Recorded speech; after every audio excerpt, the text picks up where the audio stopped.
Olá pessoal!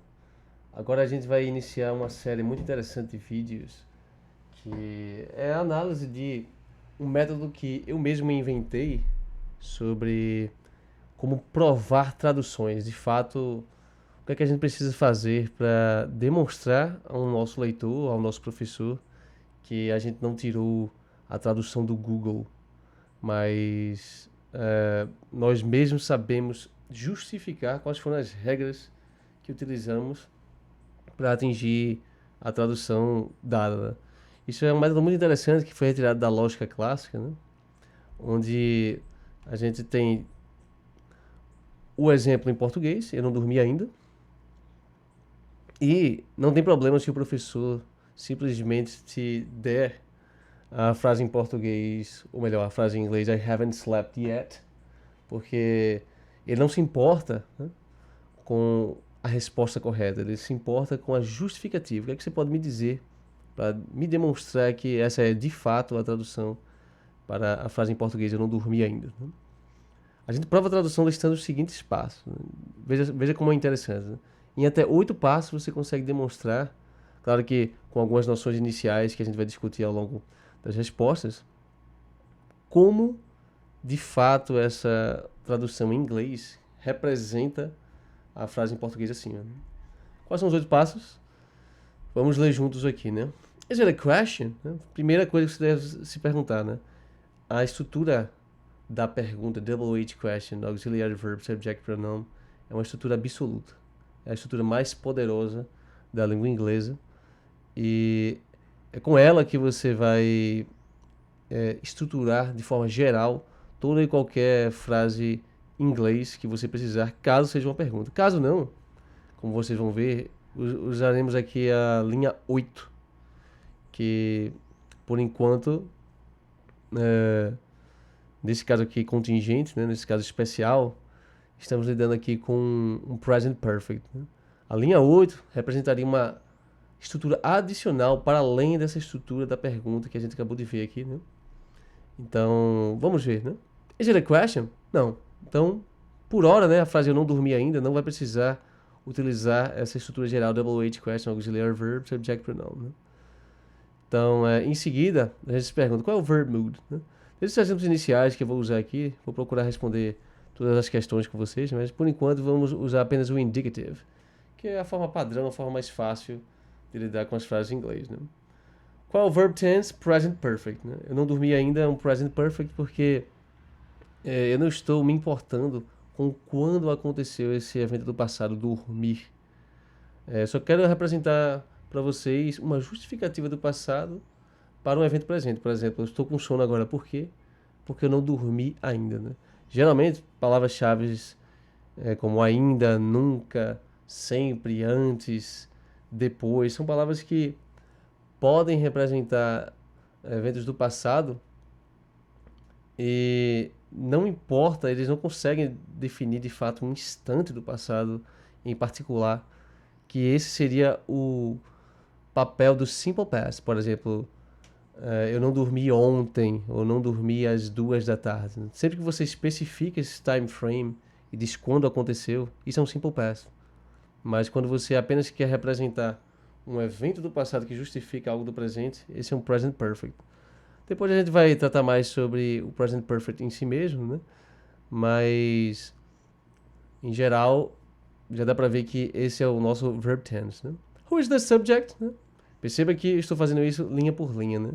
Porque no final a gente vai usar cada uma dessas linhas para demonstrar de onde estamos tirando as informações que serão relevantes e pertinentes na hora da tradução. Who is the subject? First person singular I. Is it a negative? Yes. Porque, né, eu não dormi ainda. Né?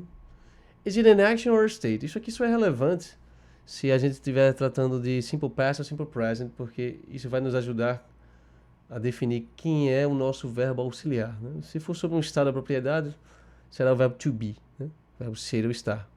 Se for sobre uma ação, ou seja, toda e qualquer frase que não use o verbo to be no português e seja no simple past ou simple present, vai usar o verbo to do como auxiliar. Né?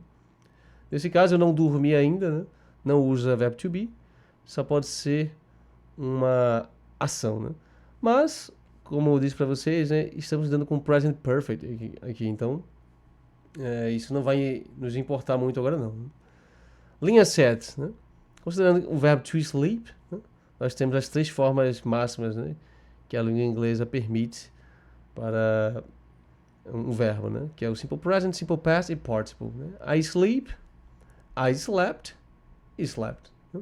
Perceba que apesar de ser irregular, o simple past e o participle coincidem, né? Mas isso não é uma regra absoluta, apenas para os verbos regulares, né? Tipo o verbo I work. I work, I worked, worked. E considerando a estrutura geral do present perfect, né? Subject, pronoun, have e participle of the verb. Então, a gente vai combinar essas duas fórmulas, né? Combinaríamos no caso, se isso aqui fosse uma pergunta, mas isso aqui não é uma pergunta, então vamos usar apenas a linha 8. Só a linha 8 é relevante para nos dar uma estrutura geral, para demonstrar que de fato a frase I haven't slept yet é a tradução para eu não dormir ainda. Né? Como é que a gente faz na lógica? A gente decide aqui quem é a nossa estrutura geral, 8. Linha 8 me dá a estrutura geral. Subject, quem é o subject? Quem é que me dá essa informação? A linha 4. Né? First person singular, I. Né? Quem é que me dá o próximo elemento? Have. É a linha 8 mesmo, né? Que já me dá, né, a estrutura geral do present perfect, né? Mas eu posso dizer que a linha 3 é relevante, porque foi a partir dela, né, também que eu decidi que o have é o meu verbo auxiliar, né? E o meu verbo principal, o main verb, é to sleep, né?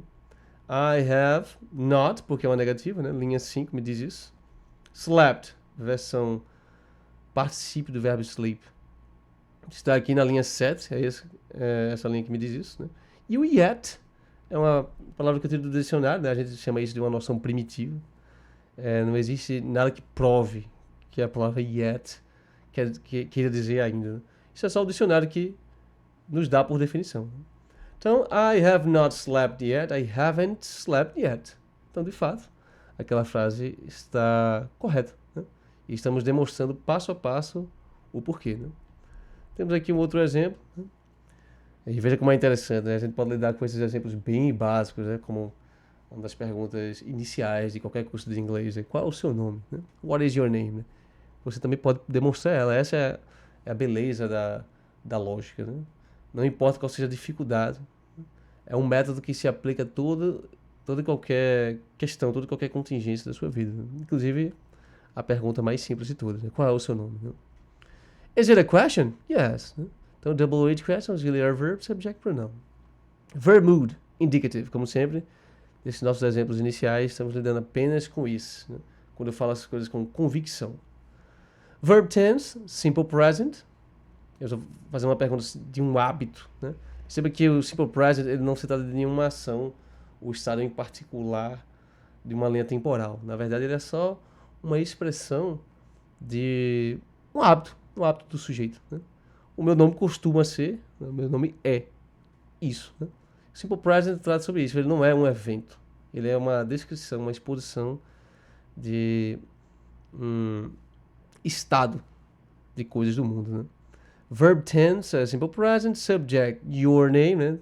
Muitas pessoas têm problema com isso. As pessoas acham que o sujeito nesse caso aí seria você. Né? Só porque eu estou falando do seu nome. Mas a gente tem que abstrair ao fato de que o sujeito ele pode ser qualquer coisa. Né? Ele pode ser uma pessoa, ele pode ser um objeto, pode ser um animal. Né? Ele pode ser ideias abstratas, né? Ideias imaginárias. Então, nesse caso, your name, né? Que é uma entidade linguística, né? É um it, é uma third person singular. Né? Vamos prestar muita atenção com isso. Né? Quando atingimos essas 4 condições, third person, singular, present, indicative, a gente vai ter que adicionar S no verbo. Seja no verbo auxiliar, se for o caso, ou seja no verbo principal. A língua inglesa inventou isso para evitar uma certa ambiguidade nos casos de reports, que são os casos de relato. Né? A gente vai ver como é que isso se aplica. Uma negação? Não. Action or state? State. To be. Vai ser o seu auxiliar. Né? Nesse caso, a linha 6 foi relevante. Né? Eu coloquei só por padrão a conjugação, né, as 3 formas, né, que o verbo to be pode assumir por padrão, né, I am, I was, been. Né, e, por padrão, a linha 8, quando nós não temos uma uma regra especial, nós temos a estrutura padrão, que é subject plus verb, né? A ação mais básica possível é o sujeito e o que é que ele faz, ou como ele é. Então, vamos aplicar aqui as regras. Né? Linha 1, WH question, né? Isso eu vou tirar do dicionário também, né? What? Veja como é interessante a próxima, né? Is. Né? A conjugação I am, you are, he is, é simple present indicative. Se qualquer uma dessas condições falhar, você não vai falar he is. Né? Por exemplo, no simple present subjunctive, você falaria he be. Né? I hope that he be okay. Eu espero que ele esteja bem. Né?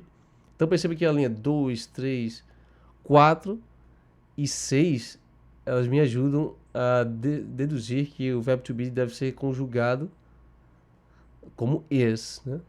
Não só que eu sei que o verbo to be é o meu auxiliar, mas que seja is. Né? Eu posso colocar a linha 5 também como relevante, porque não é uma negação, porque se for seria isn't. Né? What is, 4, o sujeito, né? What is your name, né? Que é um it. Então, aplicando todas as regrinhas, nós temos what is your name, como queríamos demonstrar. É isso aí, pessoal. Encontro vocês aqui no próximo vídeo, tratando de alguns casos um pouco mais complexos, principalmente sobre a linha 8, que vai apresentar estruturas gerais mais complexas. Né? Não esqueça aí de curtir o vídeo, compartilhar com seus amigos esse método bastante inovador, bastante relevante, porque nós precisamos mais nesse mundo, né, de justificativas, né, mais do que as respostas certas. Valeu, até a próxima!